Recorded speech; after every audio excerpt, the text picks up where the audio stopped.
All right, let's keep talking football, but let's move to another story. And Cedric, this falls under our In Case You Missed It segment. And some people might have missed. There's football being played, but you didn't miss it, Cedric. I did not miss it. The Alliance of American Football, it's a minor league football league, 8 teams. Places like San Diego, San Antonio, Orlando have teams. And there's some old school coaches in this league. Dennis Erickson, Steve Spurrier, Rick Neuheisel.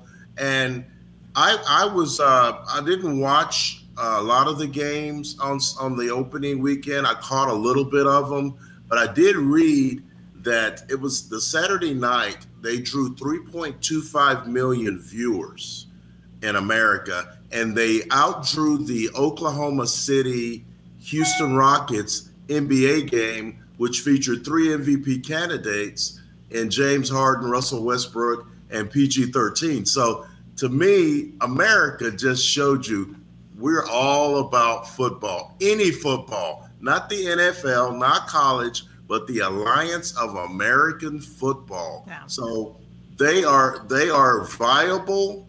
I watched a little bit. The quality of play is not horrible.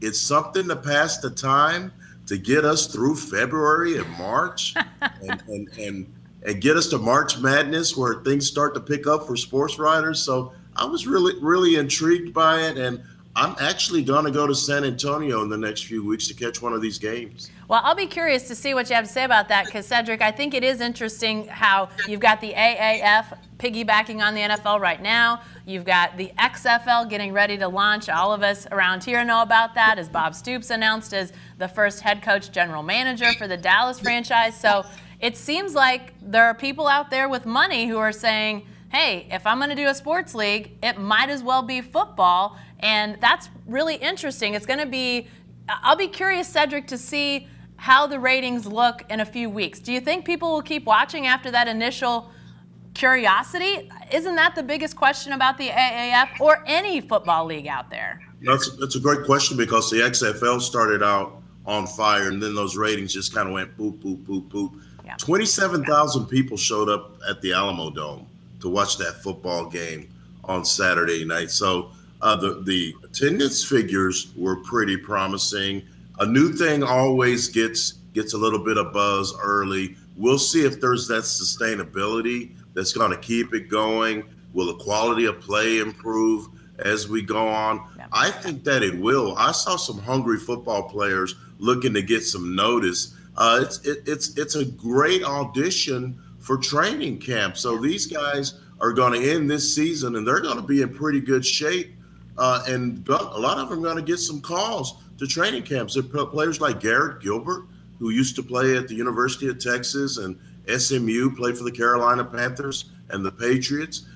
Nick Folk, the longtime kicker of the Cowboys, is in the league. DeMontre Moore, the former Texas A&M defensive end, who played for the Giants, is in the league. So there are guys that we recognize that are still relatively young that might get a chance to show their wares on the next level, and this is a good audition spot for them. Yeah, it is interesting.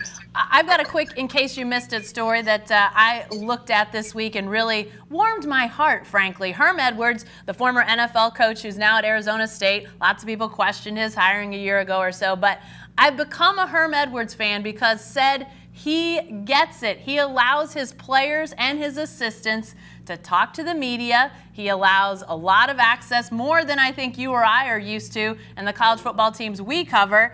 And lo and behold, people find really nice, good, uplifting stories to tell. And you know what? Their program they're not seeing a lot of negative stories. They're seeing stories about the people. And frankly, Cedric, I think this is something all college coaches, any sport, could probably take a lesson from, to say, hey, it's okay. You can allow these guys to talk to the media. It's not going to mean a bunch of negative stories. It may actually get their stories out, and it prepares them potentially for the NFL when the access is even more with the media, and coaches gets their names out there. They can share their stories, and who knows, that might lead to an even better job down the road. This was a story that I loved, I think Arizona Central was the one, azcentral.com, that put that out there. I thought it was great, and I hope maybe others will read it, but I'm not holding my breath either, Cedric. I mean, come on, we know that these coaches are pretty limiting out there. Yeah, and I think his years at ESPN showed him that access is important, that there are good stories to be told out there. Allowing freshmen to talk to the media, man, you covered Bob Stoops, Mike Gundy. I covered Mac Brown, Tom Herman. We don't get to talk to freshmen. That's not happening until they play in a game.